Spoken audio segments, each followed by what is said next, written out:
إن الحمد لله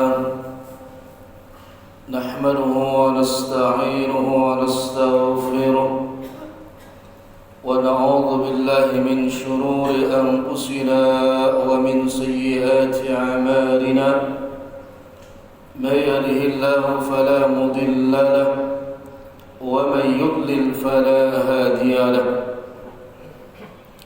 وأشهد أن لا إله إلا الله وحده لا شريك له وأشهد أن محمدا عبده ورسوله اللهم صل وسلم على نبينا محمد وعلى آله وصحبه أجمعين.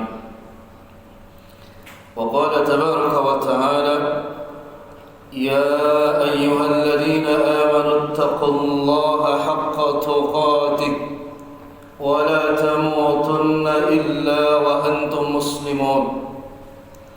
وقال تبارك وتعالى: يا أيها الذين آمنوا اتقوا الله وقولوا قولا سديدا يصلح لكم أعمالكم ويغفر لكم ذنوبكم ومن يطع الله ورسوله فقد فاز فوزا عظيما.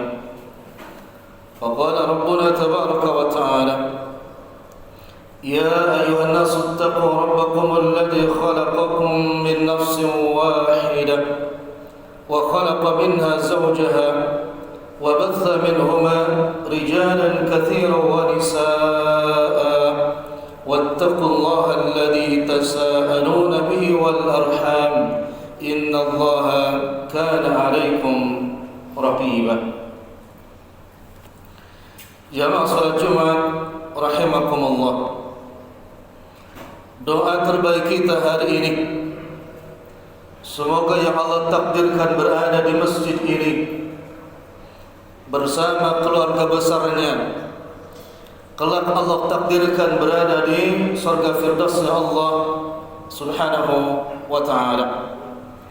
Dan moga-moga dengan izin Allah azza wa jalla kelak kita semua mendapatkan syafaat Nabi Muhammad sallallahu alaihi wa alihi wasallam. Ikhwatul iman, apa sebenarnya yang menyebabkan bumi tercinta dilanda dengan wabah? Apakah wabah dan bencana hanya menimpa kita hari ini? Jawabannya tidak. Sebagaimana Rabbul Alamin Allah Azza wa Jalla menjelaskan kepada kita di dalam Al-Quranul Karim, bencana yang menimpa bumi yang kita cinta ini melainkan bima kasabat aydin nas, itu disebabkan oleh tangan-tangan manusia itu sendiri. Bahkan Al-Imam Ibn Qayyim rahimahullah ta'ala menjelaskan di dalam Ad-Dawa wad-Dawa bahwa tidaklah suatu negeri melakukan apa yang tidak semestinya dilakukan. Allah perintahkan untuk amar ma'ruf nahi munkar, manusia malah melakukan amar munkar nahi ma'ruf. Maka kata Imam Ibn Qayyim rahimahullah ta'ala, ketika penduduk bumi melakukan apa yang tidak diperintahkan oleh Allah Azza wa Jalla, maka Allah akan menurunkan wabah yang belum pernah terjadi sebelumnya.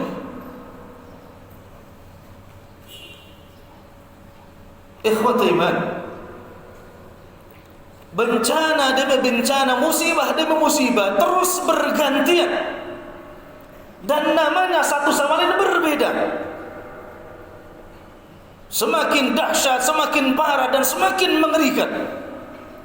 Khabar tentang itu telah diberitakan oleh Rabbul Alamin Allah Azza wa Jalla di dalam Al-Quranul Karim. Dhaharal fasadu fil barri wal bahr bima kasabat aydin nas, telah tampak kerusakan di daratan dan juga di lautan bima kasabat aydin nas, sebabnya tidak boleh mengkambing hitamkan, sebabnya karena ulah manusia.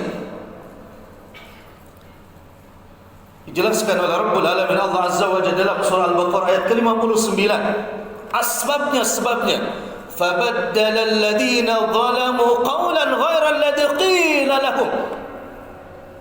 Sebabnya wabah turun ke bumi ini jamaah sekalian adalah disebabkan orang-orang Islam yang telah melakukan kezaliman terhadap dirinya, terhadap lingkungannya, terhadap keluarganya dengan zalim apa?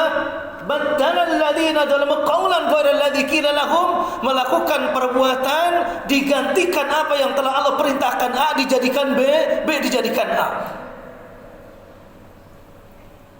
Allah perintahkan nikah, dia malah memilih zina.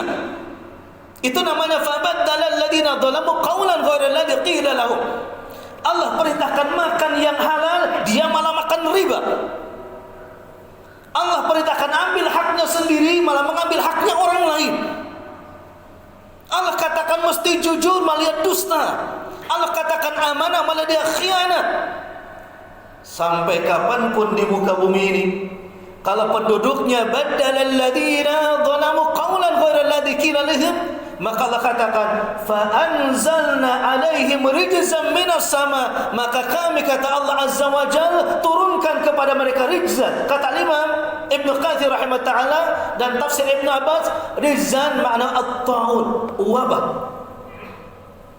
Jadi sangat jelas khabar yang Allah jelaskan di dalam Al-Qur'anul Karim. Ketika memilih maksiat bukan taat,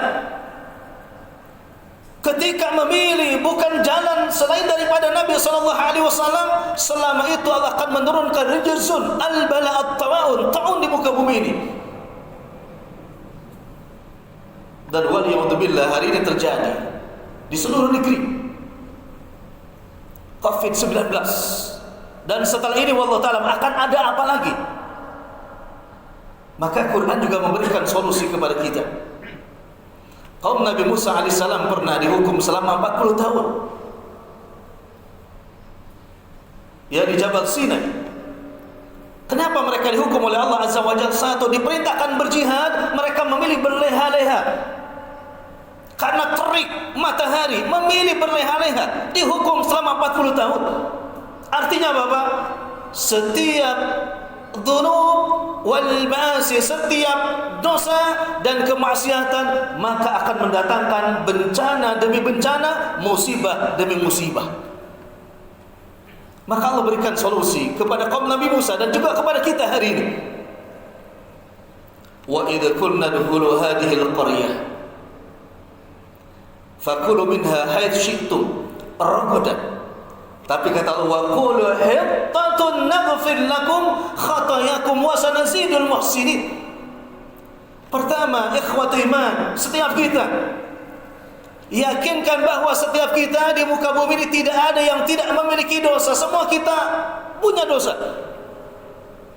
Dan kata Nabi Muhammad SAW, sebaik-baiknya orang yang berdosa adalah yang ta'ibun, aibidun, orang yang kembali beribadah, mengabdi kepada Allah Azza wa Jalla. Dan dia mengatakan wa qulu hittatun, kami kembali ke hittah. Apa hittah itu? Kembali kami hari ini juga, detik ini juga mensucikan diri kami kembali kepada Rabbul Alamin Allah Azza wa Jalla. Dua ikhtiar yang mesti kita lakukan hari ini dan tidak boleh ditunda-tunda dan tidak ada kompromi lagi. Pertama, ikhtiar secara zahir. Apa itu ikhtiar secara zahir? Talassum. Talassum memakai penutup muka dan hidung. Masker itu talassum. Kalau masih ada perdebatan, ikhwan sekalian, Nabi sudah jelaskan memang. Naha Rasulullah SAW ayyugattir rajulu fahu fis salat. Nabi melarang seorang laki-laki yang menutup mulutnya dan hidungnya di dalam salat. Tetapi Al-Imam Nawawi rahimahullah menempatkan hadis itu di bab tentang makruh. Artinya apa? Hukumnya makruh.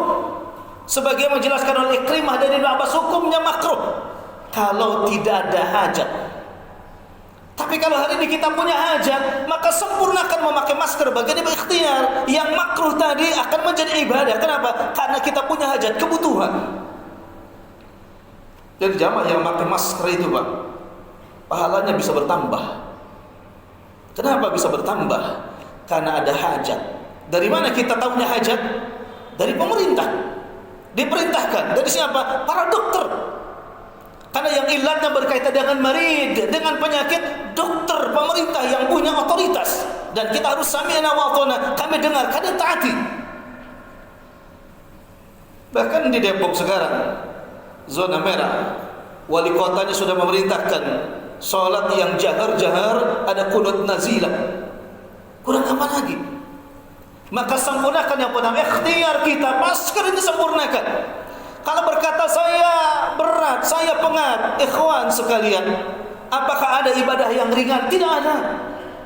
Bahkan Nabi katakan al-ajru biqadril masyaqqah, berat ringannya, besar kecilnya pahala akan bergantung dengan ikhtiar kita. Seberat apa ikhtiar kita, semakin susah, semakin sengsara, maka pahala kita semakin besar. Luruskan niat kita untuk ikhtiar. Kalau ditanya, saya enggak mau ikhtiar, baca sirah para nabi. Nabi Musa ikhtiar, Nabi Ibrahim ikhtiar, Hajar ikhtiar, Nabi Muhammad SAW ikhtiar, para sahabat ikhtiar, Umar Ibn Khattab juga ikhtiar, semua para nabi ikhtiar. Masker dan juga sehatkan badan kita, tingkatkan imunitas. Yang pertama. Yang kedua, yang amat sangat penting, tidak ada kompromi dan segera masker dipakai dengan baik. Jaga jarak, selalu mencuci tangan, bersih selalu. Tapi juga hati kita setiap saat teriak kepada Allah Azza wa Jalla. Tidak mungkin kalau hanya mengandalkan masker, jaga jarak, sementara kita jauh dari Rabbul Alamin Allah Azza wa Jalla. Tidak mungkin. Nabi Musa berada di tepian laut, dikejar oleh ribuan pasukan yang siap untuk menebas Nabi Musa alaihissalam. Ya, Nabi Musa melihat ke belakang, dikejar oleh musuh di depan lautan. Apa yang dilakukan oleh Nabi Musa alaihissalam?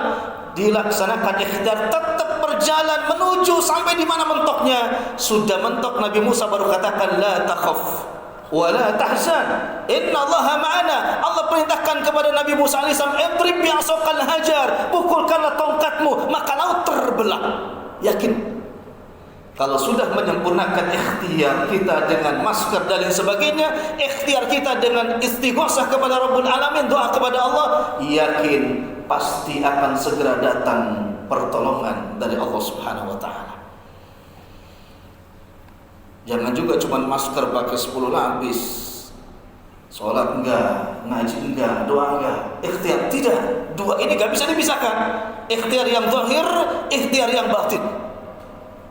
Imunitas, iman, dan juga ihsan. Pasti sebentar lagi pertolongan Allah akan datang kepada kita. Maka tidak ada lagi yang mesti kita gelisahkan, jamaah sekalian. Karena kita bersyahadat, yakin siapapun yang bersyahadat bergantunglah kepada Rabbul Alamin Allah Azza wa Jalla, maka fansurna, pasti Allah Azza wa Jalla akan segera mendatangkan pertolongan kepada kita, menjadi negeri yang baldatun thayyibatun wa rabbun ghafur. Semoga tidak ada lagi perdebatan dalam memakai masker. Tidak ada yang lebih takwa kecuali Nabi SAW.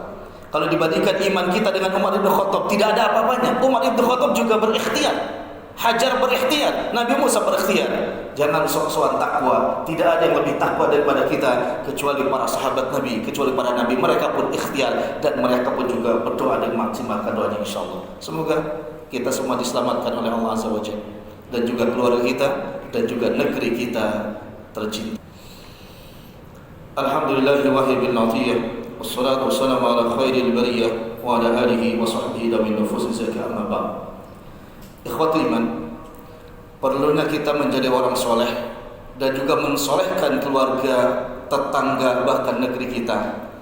Orang soleh itu ketika dia hidup akan dijaga oleh Allah, dan kalau sudah meninggal pun juga keluarganya, semua dzurriyyat, keturunan-keturunannya, orang soleh pun juga akan terus dijaga oleh Allah Subhanahu wa taala. Bukan hanya jiwanya, tapi harta, kehormatan orang soleh itu akan selalu dijaga oleh Allah Subhanahu wa taala. Saya simpulkan, Nabi Musa berjumpa dengan Nabi Khidir alaihissalam. Salah satu peristiwa yang menarik ketika sampai kepada ujung satu Korea, satu kampung, wakila Madinah, satu kota. Di situ ada bangunan rumah yang telah hancur, lalu Nabi Khidir membetulkannya. Kau perbaiki rumah tersebut. Kalaupun kau perbaiki, engkau bisa minta upah dari yang punya rumah tersebut.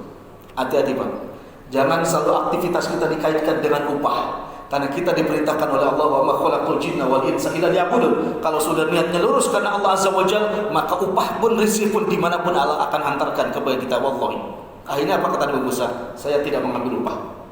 Hikmahnya diceritakan oleh Nabi Khidir alaihissalam setelah itu. Wahai Musa, rumah ini adalah rumah dua orang anak yatim. Wa kana abuhuma salihah, dan kedua orang tuanya adalah orang soleh. Perhatikan Pak. Rumah yang sudah roboh itu milik kedua anak yatim yang punya kedua orang tua, dan kedua-duanya orang tuanya soleh. Lalu apa kata Nabi Khidir?